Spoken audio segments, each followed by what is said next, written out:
amigos televidentes en Extra Plus, qué gusto poderlos saludar, poderles dar la bienvenida a esta edición Sumando Vigores. Estamos con el doctor Rafael Casanova Fuertes en este especial de Extra Plus, Sumando Vigores, dedicado pues a lo que celebramos en estos días, este sábado 14, este domingo 15 de septiembre. Y en esta edición nos referimos a 1821. 15 de septiembre de 1821, hace 203 años. En Ciudad Guatemala, reunidos políticos, diríamos hoy, líderes centroamericanos, firman y proclaman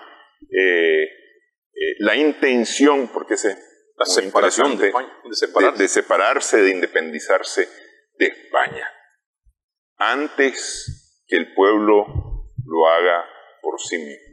Decía el artículo primero del acta firmada en Ciudad Guatemala, en la Capitanía General, que es la delegación del gobierno español, en el Virreino de Guatemala. Vamos a hablar un poco sobre esto, no tanto de los hechos, aunque tienen que ver los hechos, pero sí de los personajes que están involucrados en esto. Le preguntaba, bueno, le agradezco, doctor, que podamos conversar sobre este tema. Le preguntaba yo que si había mujeres, porque es una cosa interesante. En la historia, normalmente, lo que aparecen son los próceres. Las próceres no aparecen. No aparecen. Es válido de notar esta primera parte de que en los movimientos populares de 1811-12 hay mujeres del pueblo, pero como bien lo decía, son invisibilizadas. Hay mujeres indígenas, son anónimas, hay mujeres mestizas. Recordemos pues que unas pues son tan más que la lógica es que estén en el lugar, ¿verdad? Pero, por ejemplo, hay niveles de participación. Bueno, en un tumulto que hubo en el Viejo, ¿verdad? Que el paso ahí prácticamente no es un movimiento independentista, pero ya hay un hombre con ideas ilustradas, que es el sacerdote Tomás Ruiz. Ahí la juzgada es Antonia Valencia, no, el apellido se me olvida en este momento, pero es una mujer, porque violó la ley del estanco, el monopolio del aguardiente, y el pueblo se alza dentro de esa turba, que le llaman pues, de la forma que es tratada por la versión oficial. Hay mujeres del Viejo, mestizas, mulatas, indígenas, principalmente de una comunidad, el Viejo es una comunidad indígena. Ahí hay mujeres, y la juzgada es una mujer, y se ven obligadas a soltar a doña Antonia, ¿verdad? Y destituyen al subdelegado. Estamos hablando de 1808. Entonces, que está la situación anómala ya en España, y hay el movimiento que se está dando en la parte sur, y esas noticias le llegaban a esto. Entonces estaban tratando como que de mover, pues se cambia el subdelegado y todo eso, y que eso hubiera sido imposible unos 10, 5 años atrás, porque todo esto tiene que ver con la situación que produce la invasión de Napoleón Bonaparte, en el aspecto como elemento desencadenante, sí, porque también está en el aspecto ideológico las ideas ilustradas. Pero volviendo al caso de las mujeres, bueno, hay un poco de mujeres de la clase pudiente en el movimiento del 11-12, que se dio en Rivas, Granada. En León no sé, recordemos que León era más oficialista, digamos. Más machista también. También. Entonces, ahí se mencionan el nombre de varias mujeres. Estaba, creo que Josefa Chamorro, y varias mujeres que andan ahí en el movimiento, dentro de la turba, y participan, y que en 1813, cuando se desconocen los acuerdos, al igual que los argüellos, los otros y estos maricantos, se les interviene en sus propiedades, aunque posteriormente pues les son devueltas. porque estos elementos desencadenantes que se ven en estos años son propios ya de la crisis del sistema colonial en general. Recordemos que en esas primeras décadas del siglo XIX está hirviendo, como decíamos, está hirviendo la porra, levantando para arriba. Están los movimientos anticolonialistas ya armados que están en Sudamérica. Sí. Ya en el 18, en la cola del 18, están los movimientos de Tupac Katari, que son indígenas, y el movimiento en Bolivia, Tupac Katari y Tupac Amaru en el Perú, donde son movimientos indígenas, indigenistas, que buscan cómo rescatar la nobleza incaica y expulsar a los españoles. Ya este es un movimiento criollista, pero el movimiento criollista en Sudamérica es distinto. Son los criollos ricos, como Simón Bolívar, San Martín, O'Higgins, los que se colocan a la cabeza. Es decir, una burguesía, naciente burguesía agrícola que está pensando también en el libre comercio, sí, pero que también está alimentada por las ideas de la Ilustración. Aquí ya habían llegado las ideas de la Ilustración, pero ¿quiénes son las que la captan? Las capas medias, así como el sacerdote Tomás Ruiz, ¿verdad? El bachiller Modesto Hernández, Osejo, famoso que nos enseñó a pensar en Costa Rica, dicen los costarricenses, ¿verdad? Son gente de las capas medias, algunos indígenas ilustrados, como es el caso de, por ejemplo, cuando hablamos de Tomás Ruiz, él logra tener acceso a la educación porque es descendiente de cacique. Sí. O sea, un Macegual, el indio del común, tiene una visión instintiva de lo que es la justicia, la idea de lo que es justo y no justo, ¿verdad? Pero no de la manera articulada como lo tiene un Tomás Ruiz. Pero los criollos ricos, tanto de Nueva España, de México, como de la Capitanía General, no están interesados en un movimiento independentista. Ellos están a la sombra, ellos se enriquecen a la sombra del absolutismo. Por ejemplo, en la capital de Nueva España, México, esa casta de comerciantes ricos, aliados a funcionarios peninsulares, se enriquece a costa de explotar a los productores del interior, a los indígenas, a los mestizos y todo eso. Todo lo que sale por Veracruz, del contrabando con los barcos ingleses, se benefician. ¿Para qué quieren independencia? Igual pasa con los que están en Ciudad de Guatemala, los hermanos Aycinena, porque de paso es el único que tenía título en el territorio de Centroamérica, era el marqués de Aycinena. Sí. Los Palomo, los Melón, los Guarros. Que Aycinena es uno de los protagonistas, impulsores, incluso redactor del acta que se firma en Ciudad de Guatemala el 15 de septiembre. Sí, es correcto. Ellos les preocupa cuando se da el alzamiento de riego, pero también se están produciendo alzamientos indígenas en Guatemala, como es el caso de la rebelión maya que se da, digamos, en Paxicilla, pues, en un lugar que también se llama Comalapa, ¿verdad? Y Santa María de Chiquimula. Esos son rebeliones indígenas que están, una de sus reivindicaciones es la abolición del tributo, porque entre las reformas que hizo la Constitución de Cádiz para aplacar las cosas, por lo que está pasando en el sur, lo que está pasando en otras partes, lo que está pasando pues en México, pero también en México, la rebelión de Hidalgo, Morelos, Vicente Guerrero, son gente de las capas medias, pero son movimientos populares. Sí. Entonces ellos eliminan eso. Abolición del tributo, reducción del tributo, etcétera. Bueno, esta cuestión pero llega a Guatemala, las reformas de Cádiz, no las cumplen. Restituye nuevamente el absolutismo, por supuesto que no se puede, pero ahora que viene Rafael Riego, también buscan la manera, pero ahora que se entronizó Rafael Riego, ahora sí puede ser más que venga en serio, mejor declarémonos independientes temporalmente. Vimos bien el detalle, el acta de independencia no convoca a un congreso inmediato para establecer el Estado, sino que se pone a la espera. Por eso es que se anexan a México. Entonces, hay diferencias. Pero ahí hay una discusión interesante entre historiadores, porque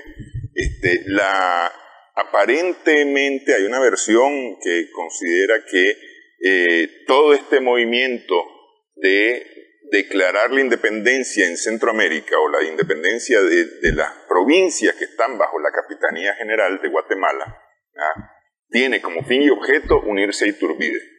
Es decir, no había, es decir, a Iturbide como la seguridad que se ha perdido por la invasión napoleónica en España. y la proclamación en este caso, sobre todo la restitución de la Constitución de Cádiz, que de paso siempre habido un bloqueo. Llegaban a Guatemala los decretos pues reales y no bajaban.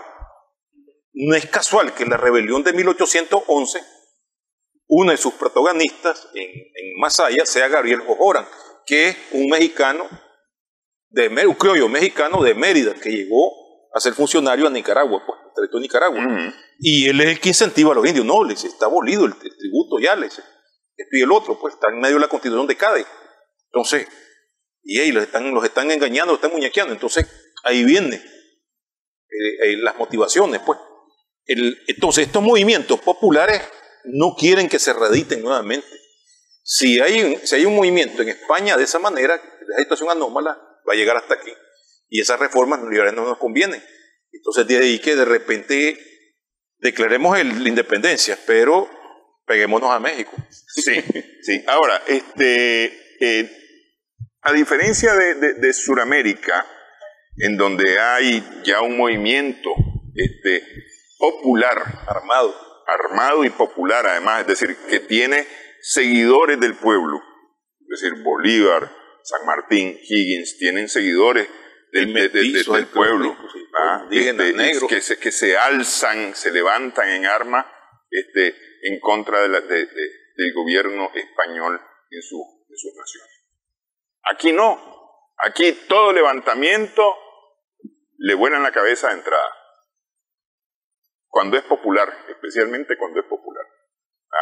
Eso, es decir, 11, 12, todavía poco antes, lo que hablábamos de Chinandega. Sí, el Realejo. Del viejo. Y bueno, de paso uno en el Realejo también esos días. Sí. Es decir, los movimientos que se dan. Que en 1508, 1509, 1808, 1809, ¿no? Es decir, todo levantamiento popular hay que aplastarlo de entrada. No vaya a ser, porque aquí está en riesgo status quo. Principalmente status quo, porque al final de cuentas se cambió todo para no cambiar absolutamente nada el 15 de septiembre de 1821. Sí. Vamos a hacer pausa. Estamos conversando con el doctor Rafael Casanova Fuertes en esta edición Sumando Vigores.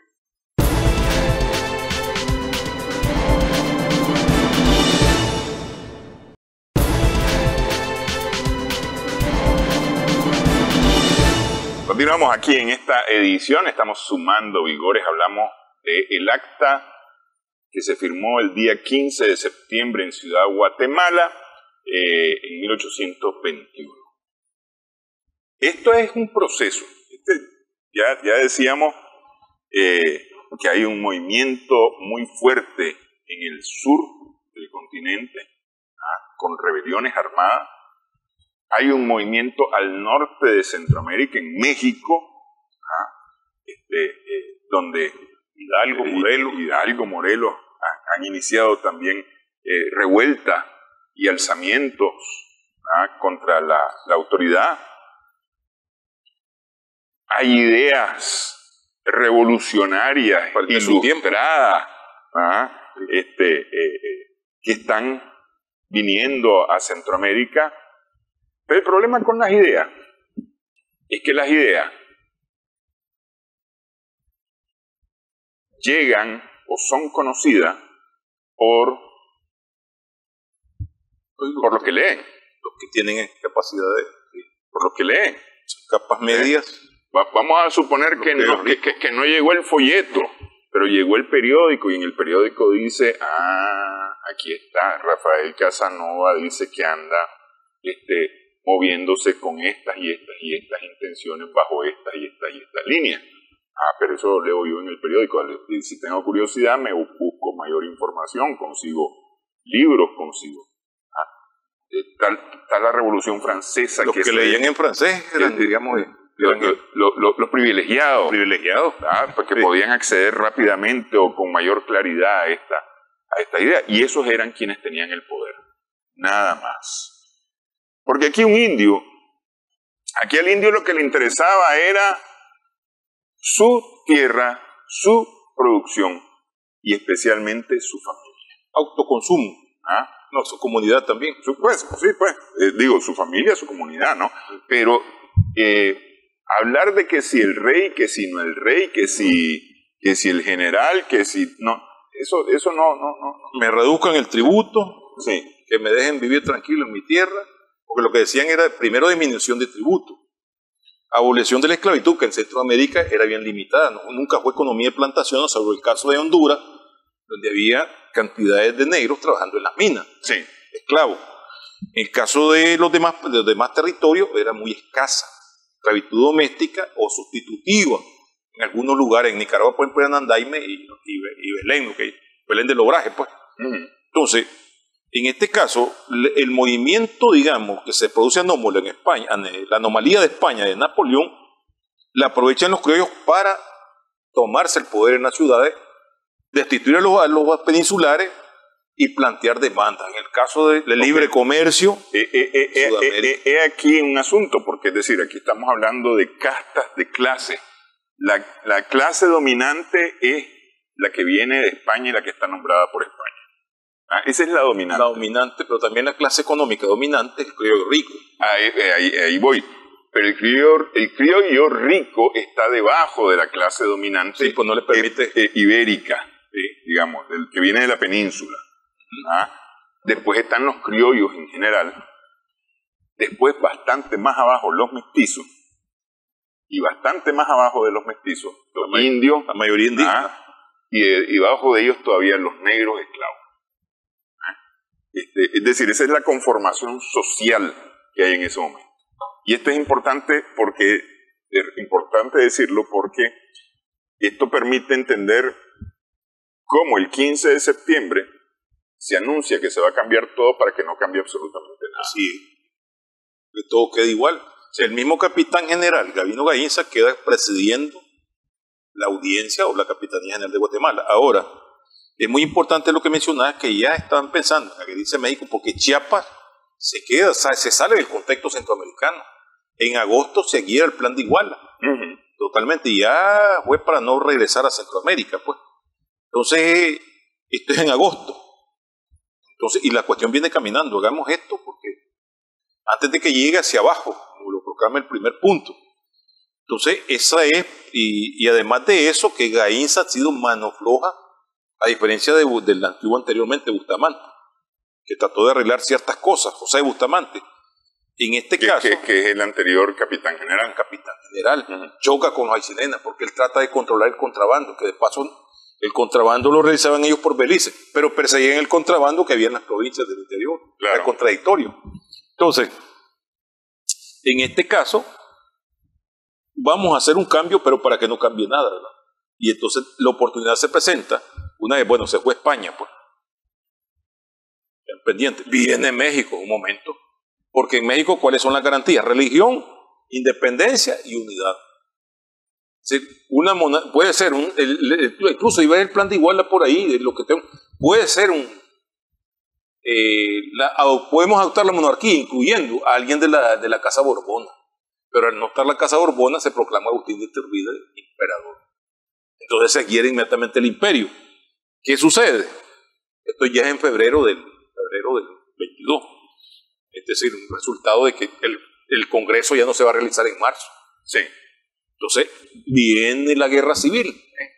En Nicaragua, ¿cuándo comienza? En el 23. 23. Cuando se da el levantamiento de que es donde ya aparece figurando Cleto Ordóñez, pero ya ha figurado un personaje realista, de no grata recordación por ser el típico maniobrero, pues, de doble juego, Nicolás García Jerez, desconoce los acuerdos que hay en México. O sea, él se considera también, es anexionista. Y por eso es que la guerra civil en El Salvador se apaga, en Nicaragua continúa hasta el 25. Porque, bueno, se da el 1 de julio, ¿cómo se llama este personaje? Filísola, el general Vicente Filísola, que viene a El Salvador, que es el foco principal de los republicanos, se da cuenta que cayó Iturbide, después de que lo fusilan, cayó Iturbide en México. Entonces, el retorno a Ciudad de Guatemala, pero Ciudad de Guatemala se detiene un momento por delegados y hacen una convocatoria que es un congreso que dura del 1 de junio al 1 de julio de 1823, tarda un mes.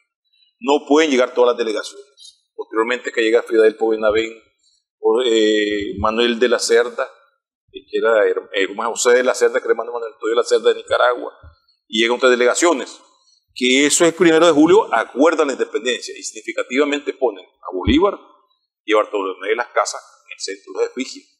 Es muy importante, los retratos, y proclaman las Provincias Unidas de Centroamérica. Que es el momento de la verdadera independencia, o de la independencia real. Legal. Real. El 1 de julio de 1823, es decir, casi 2 años más tarde del 15 de septiembre. Un par de meses para cumplir los 2 años. Pero, a ver, quiero rebobinar un poquito, porque hay todo un proceso entre 1821, así como hay un proceso para llegar a 1821, hay un proceso entre el 21 y el 23. En el 21 hay representación, porque yo he entendido hasta ahora que no hay ninguna representación o ningún nicaragüense está representando a esta provincia en Ciudad Guatemala el 15 de septiembre. El 15 sí tenemos a Miguel Larreinaga. Pero Miguel Larreinaga estaba más bien... Es un notable. Sí, pero no vivía en Nicaragua. No vivía en Nicaragua, es un notable que representa a Nicaragua. O sea, Cecilio del Valle en Nicaragua. O sea, que es una cuestión de que es algo proclamado por los notables comerciantes y peninsulares y algunos notables de Ciudad de Guatemala. O sea, que no vive, ¿sabes? Miguel Larreinaga no vive en Nicaragua desde hace muchos años, incluso no muere en Nicaragua, no claro de algo. Entonces, ¿qué sucede? De que por eso es que una independencia a espaldas de las provincias es proclamada por Guatemala. Ahí se presenta Penca Pedro Molina, ahí se presentan a Penca los hermanos Bedoya, que son independentistas. Que de paso hay que recordar a María Dolores Bedoya, que le llaman la primer lideresa, sería la primer lideresa política de Centroamérica, que participó incluso agitando, llamando a los barrios de Guatemala que fueran al cabildo, al del 15 de septiembre. Del 15 de septiembre. Pero todo ese, decir, porque es que, decir, yo me quedo en el artículo primero del acta. Esos que ha llamado la señora Bedoya no son realmente los que están promoviendo, incitando, deseando independencia. Es la masa, pues sí. Ellos llegan como masa. Sí, correcto. Pero te estoy hablando de gente de los barrios populares. Y llegan a gritar independencia. Pero los que están haciendo, los que están dentro del cabildo, pues ya lo dijimos. Sí, no, esto ya tienen su trompo enrollado. Y además de eso, miren lo que puede pasar. Está la plebe gritando, pues. Están los plebeyos ahí. Entonces, en este caso, cuando se proclama, ¿qué hacen? Empiezan a avisarle a las provincias. El correo llegó más rápido a Salvador. Cuando llegó a Nicaragua, el 29 de septiembre, si sacamos la cuenta, 8 días después, ¿verdad? Sí. Pudo llegar rápido. A Costa Rica se habla que dicen 3 semanas. Y eso era un 22-22, como se decía antes. Sí, un 22-22. Hay unos que dicen que llegó hasta el 21 de octubre. Exageración o lo que sea, pero bueno.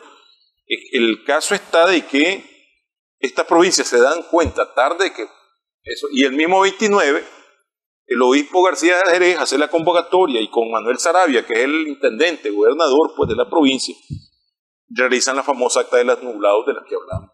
Que sigan las cosas en tanto las continúen la misma autoridad en tanto no se aclaren los nublados del día. Luego, estos mismos sectores que están en León, pues, sobre todo el obispo García Jerez, son los que proclaman la anexión a México. Oigan, y es donde viene llamémosle la primera guerra civil que se da.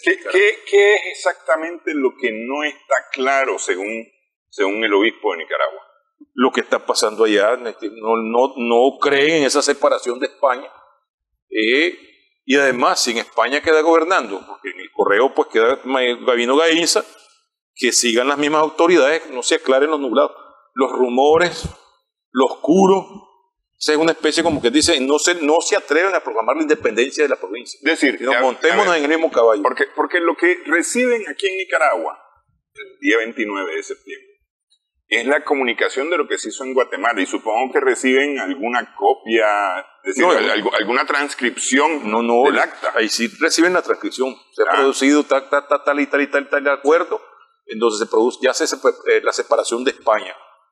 Entonces eso, el obispo García Jerez, por ejemplo, que es un realista hasta su muerte, incluso él no muere en Centroamérica, va a morir a Cuba, que todavía está en poder de España, y no concibe eso. Y el grupo de criollos que están en León y todo eso, los criollos ricos, están de acuerdo con eso, y los de Granada también, que continúen las mismas autoridades, hasta que se da el estallido del enero de 1823, cuando está la cuestión animada, ya está el estado de guerra entre Guatemala y El Salvador, y se extiende a Nicaragua. Y aquí en Nicaragua se extiende porque el obispo García Jerez se niega a reconocer lo acordado el 1 de julio de 1823.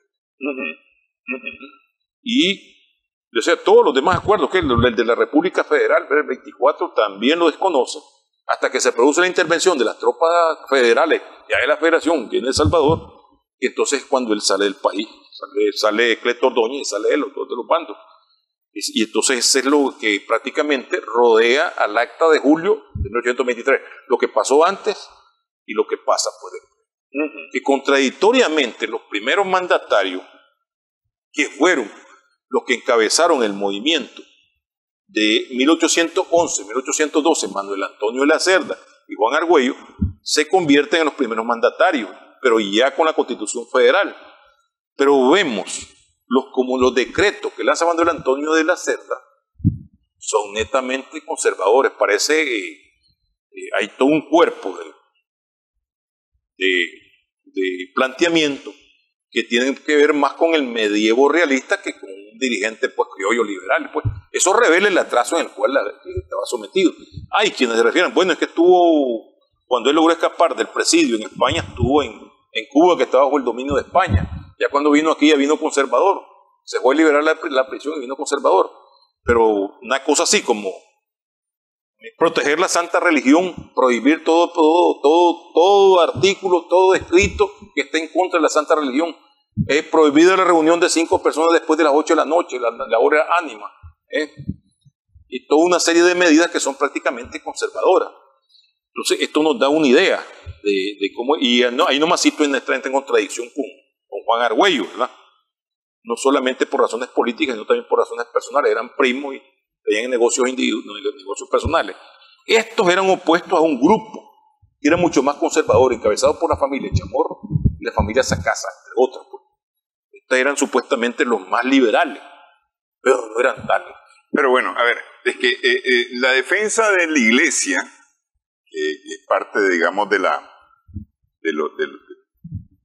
lo que ideológicamente se ha introducido en América con la colonia, porque es decir, la Iglesia es la base de la colonia, es la razón de la colonia. Razón ideológica, razón de ser, salvación del cuerpo y del alma. Entonces, durante 2 siglos, 3 siglos, se han formado generaciones y generaciones bajo esa creencia de la Iglesia católica, o la Iglesia está por encima de cualquier cosa y es intocable.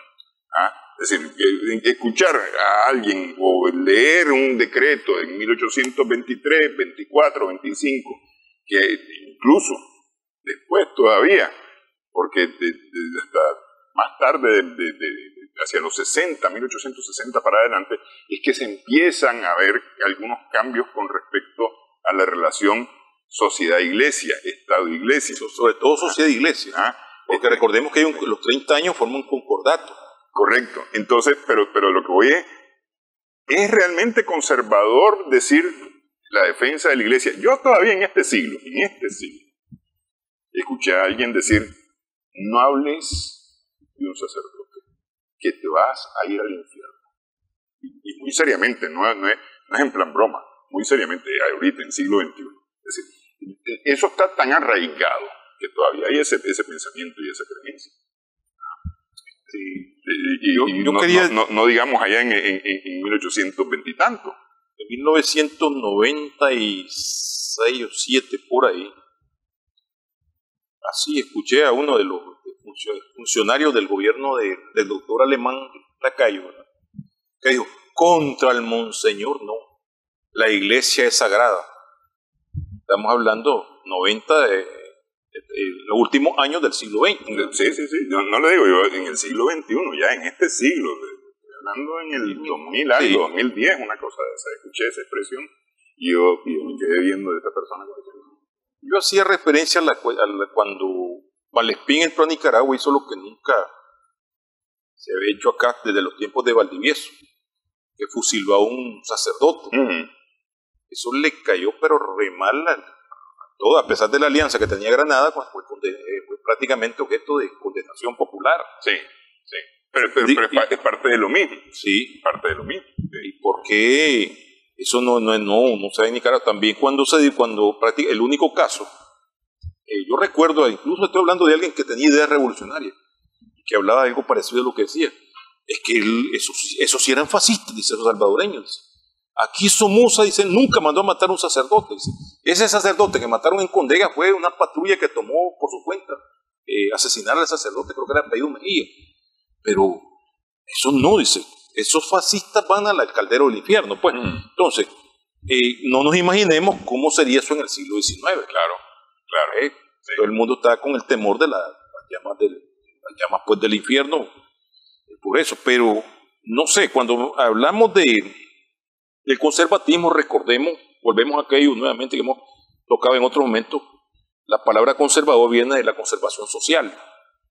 Bueno, si hablas de León, los valores hispánicos de la iglesia, aunque en León el club masónico liberal, que ya más tarde, de forma más tardía se desarrolla, ya por la década de los 40, ya prácticamente hay algunos materialistas. Uno de ellos, Máximo Jerez, que es el dirigente uno de los más connotados dirigentes del liberalismo en Nicaragua.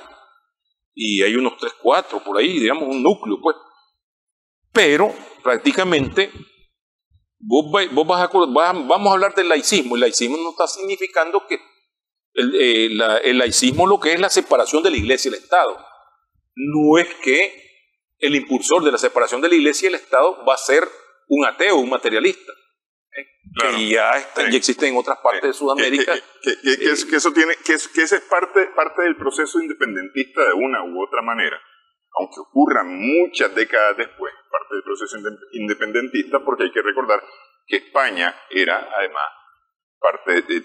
era iglesia, el reino era iglesia también. Sí, los reyes católicos. Sí, entonces hay que pensar un poco en eso. Vamos a hacer pausa en esta edición, estamos sumando vigores en esta.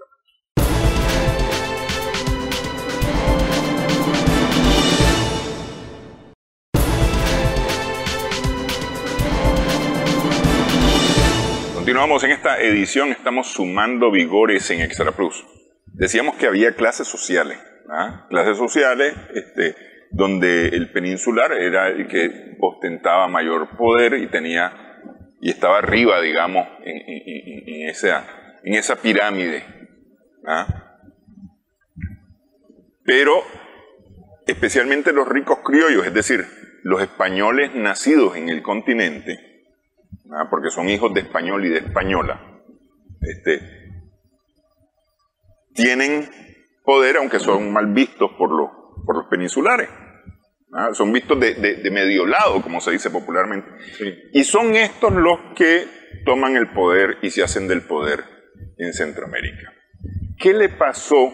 Porque es decir, a inicios del siglo, en el XIX, hay algunos movimientos populares en Centroamérica. ¿Qué le pasa a los movimientos populares? Es decir, indígenas y mestizos. Sí, es aquí ahí iríamos al mismo problema que lo que estabas hablando al inicio.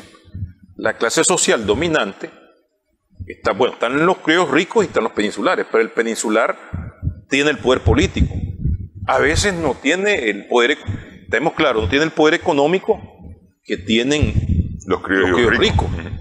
Hay algunos peninsulares que sí vinieron con plata y unos peninsulares que a veces ahí hicieron hasta alianzas matrimoniales.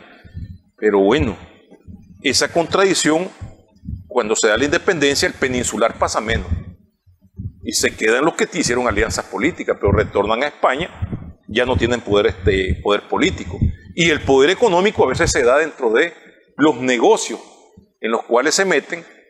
Tienen, digamos, llamémosle lo que le llamaríamos hoy su salario. Bueno, porque también hubo compra de cargos en tiempos de los Habsburgo, pero ya con los Borbones la cosa cambia. Pero ellos también se meten en negocios, a pesar de que ellos tienen que perseguir el contrabando y vigilar por ejemplo, al caso de que los criollos ricos no lo hagan, ellos se hacen de la vista gorda con los Aycinena. Por eso es que a los Aycinena no les gusta José de Bustamante, porque él trata de bloquear. Entonces, ¿qué sucede? Bien, se va a España, el poder queda en manos de ellos. ¿Qué razón? Los de las clases medias son reprimidos o pasan a menos. Y ahí es donde se vienen ahí son los orígenes de las configuraciones políticas posteriores, donde hay liberales y conservadores, aunque hay que estar claro de algo. No es que todos los criollos ricos se volvieron conservadores, no es cierto. Ni que todos los criollos ricos se volvieron conservadores o liberales. Pues. Entonces, eso no es tan cierto, eso es más para acá, donde las propuestas políticas cambian según la situación donde se encuentren. Están los localismos.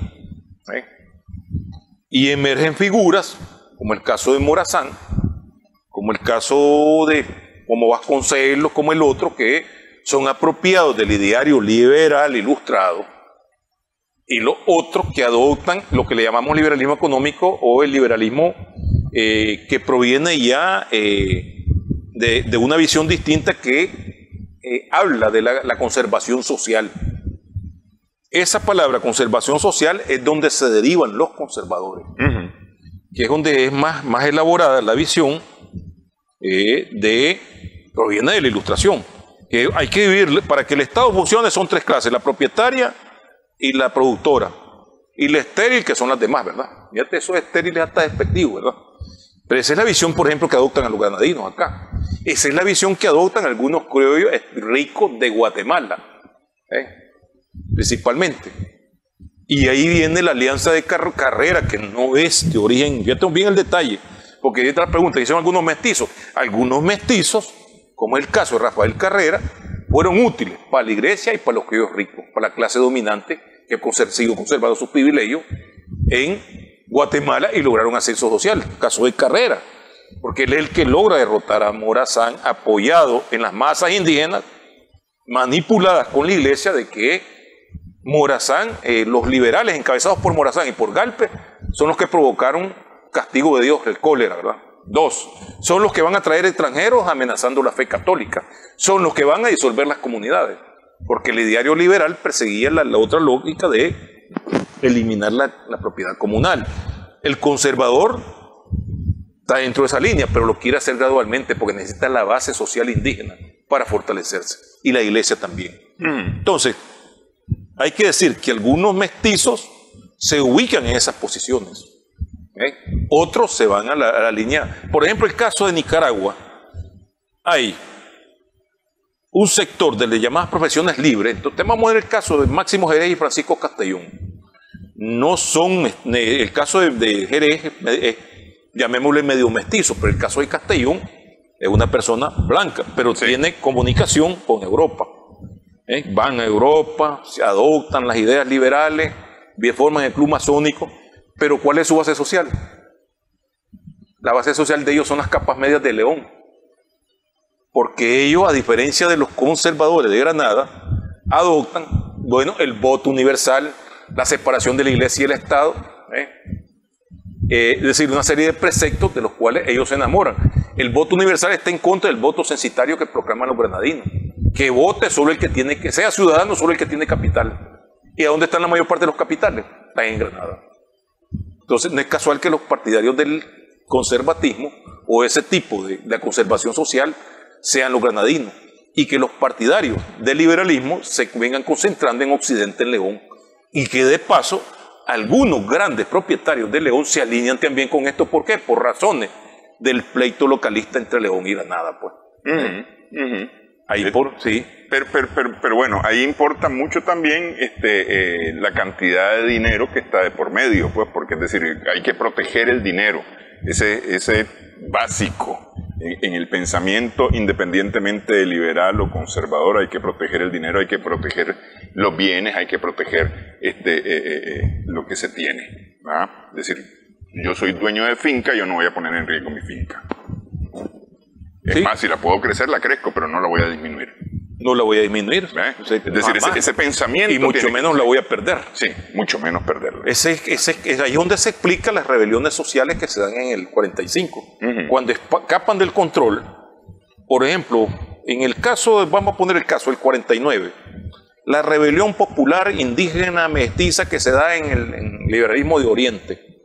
Porque también en la etapa del 45-46, el norte y el occidente que llega hasta Managua, parte del oriente. Pero la otra parte que viene del 48-49 dicen que le incentivan sectores liberales para impedir la constitución conservadora del 48. Entonces ellos le dicen a los líderes indígenas, miren, aquí está la constitución, está eliminado lo que en el 38 permite la propiedad colectiva. Entonces la población indígena se asusta. Eso ha sido poco estudiado, pues. Sí, sí. Bueno, entre los que lo ha puesto en boga esto, pues ha sido este servidor y otro investigador extranjero. Entonces, y los altebanos se alzan, desaparecemos, ya habían desaparecido como alcaldía, desaparecemos como comunidad. Las comunidades indígenas se alzan de más allá de lo que es los departamentos de Carazo, de Riva, y aparece un líder que no es de la clase propietaria tradicional, el caso de Bernabé Somoza.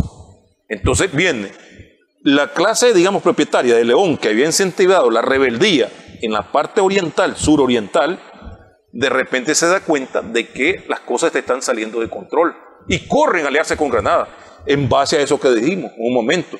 Yo no quiero perder mi propiedad, porque el crecimiento de algunas grandes, de algunas latifundios, se había dado a costa de apoderarse de propiedades indígenas.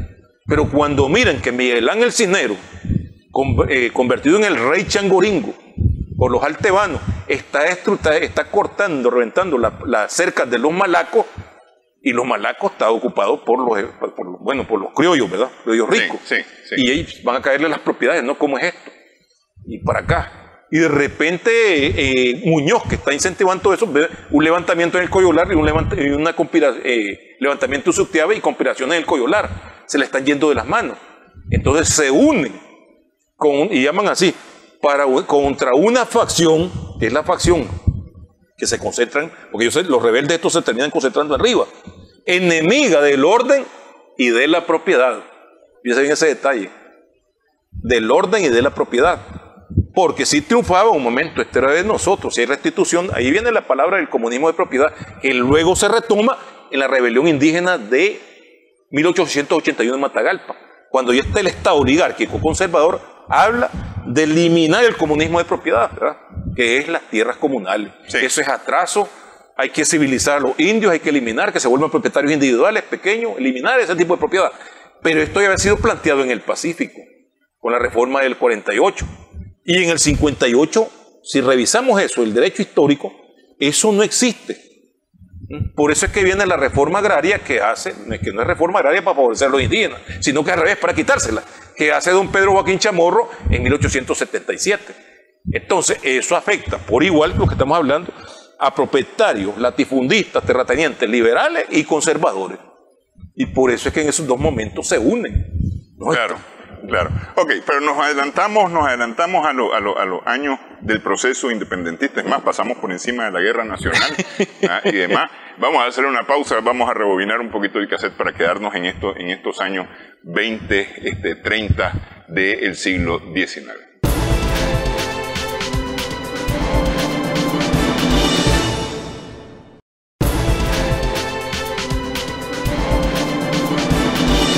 Continuamos en esta conversación a propósito del 15 de septiembre de 1821 en Ciudad Guatemala, la firma de la llamada Acta de la Independencia.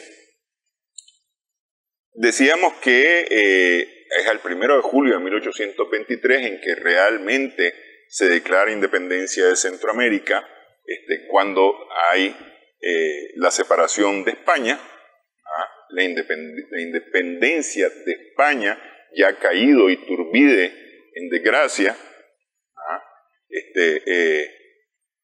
y se conforma las Provincias Unidas. ¿Ah? En ese proceso aparece un nicaragüense que ya en el 22 está haciendo ruido, que es Cleto Ordóñez. ¿Quién es Cleto Ordóñez? Anacleto Ordóñez. Anacleto, Sí. pues, sí, conocido como Cleto. Pues. El hipocorístico de Cleto. Sí. Él era hijo de hermano del padre del padre del sacerdote Irigoyen. Es un mestizo. Por ahí hay algunos rumores que era mulato. Aquí realmente cuando se habla de mulatos se desconoce algo que no es la población afrodescendiente, era muy ínfima. Es más probable que haya sido un mestizo, entremezcla, ¿verdad? Que había sido influido por las ideas republicanas. Él había servido en el ejército español, había alcanzado el rango de coronel de artillería. Era granadino. Entonces, ya la independencia, misma acta de independencia, es el laxo, caminando hasta el 23, existe una difusión de las ideas republicanas. O sea, no está España reprimiéndote. Entonces eso permite que afloren las ideas republicanas, ¿verdad? Ciertos sectores, y esto implica que siendo un mestizo, Cleto Ordóñez, y que siente la discriminación, bueno, imaginemos si todavía persisten elementos de la pigmentocracia, como decíamos, él prácticamente se identifica con esas ideas de derechos naturales, de igualdad civil, de la soberanía popular, que son preceptos que trae el liberalismo. No está, tenemos claro que no tienen en plantilla para nada la igualdad social, pero al menos plantean la igualdad civil, la igualdad de todos ante la ley. Entonces, este momento que se da en que se está dando a partir de que se declara el anexionismo a México, entonces uno se declaran imperialistas porque son partidarios de Iturbide. Sí. No es casual, pero es contradictorio. Hay un sector en León que se declara republicano, pero el mismo apagajuego de siempre, Nicolás García Jerez, logra calmarlo. Granada, las autoridades, los capitulares se declaran por el contrario imperialistas. Pero Cleto Ordóñez, que es un militar y con experiencia militar, logra apoderarse del cuartel, un golpe de mano el 13 de enero. Ahí inmediatamente esto crea una reacción en León para combatirlo, pero también los criollos ricos de Granada. Lo que nunca se imagina que se le van a sumar él va con un grupo de un golpe de mano, se apodera del cuartel, se apodera las armas, pero la población de los barrios de Granada se lanza a apoyarlo. Ahí van los indígenas, ahí van los mestizos, ahí van las castas, que son las famosas entremezclas, y una consigna famosa que lanza: se acabaron los dones, o abajo los dones. Aquí hay una especie de vuelco de los resentimientos que estaban reprimidos durante 300 años de dominio español. Entonces la gente se lanza prácticamente a raspar los escudos nobiliarios de las casonas después del centro. Esto implica el desarrollo de guerra civil. ¿Qué sucede? Que los partidarios de la anexión se concentran en León, y quien los dirige es un criollo rico granadino. Por eso es que recuerdo que en un evento hablaba Cleto Ordóñez en Granada, la guerra, la protesta de los altebanos de Granada, bueno, y hasta el siglo el siglo XX, las izquierdas surgieron en Granada, las microizquierdas, pues me acuerdo que hablaban de eso a dónde ha sido tan nobiliaria, y Cleto Ordóñez surgió en Granada. Pues bien, las izquierdas radicales, yo me acuerdo los trotskistas y los maoístas. Entonces, sí, llevando el siglo XX. Pero volviendo al caso esto, se concentran los sectores populares de León y de Granada contra los criollos ricos, que tienen partidarios también en la población, y es el estado de guerra civil. Y es cuando prácticamente se produce una destrucción de una parcial de Granada, porque se concentra la lucha y continúa. Vemos que el 1 de julio de 1823 se proclama la independencia total, la que dijimos, de México, de España, de cualquier otra parte. Pero Nicolás García Jerez, que es el político, el ideólogo del movimiento, desconoce esos acuerdos, que el grupo de Ordóñez sí los reconoce. Y la guerra civil que se calma en El Salvador continúa, se calma en el caso de algunos lugares de Guatemala, continuó con todo su furor en Nicaragua. Sí. Y finaliza casualmente, eso casi tiene 2 años completos, porque finaliza en enero de 1825 con la llegada de tropas federales del Salvador pacificadoras. Y se llevan a Cleto Ordóñez a El Salvador con un cargo de inspector general de la federación, y Crisanto Sacasa perece en los combates. Pero el ideólogo, que es Nicolás García Jerez, también se lo llevan para Guatemala. Y de Guatemala pues va para Cuba. Desapareció pues del escenario de Nicaragua, porque de acuerdo a quienes escribieron la historia, a mediados del siglo XIX, la segunda mitad del siglo XIX, los historiadores liberales, hay un proceso de satanización de Nicolás García Jerez, una persona más nefasta, el realista, el que siempre estuvo intrigando contra el poder y todo eso, o contra la independencia y todo eso, ¿verdad?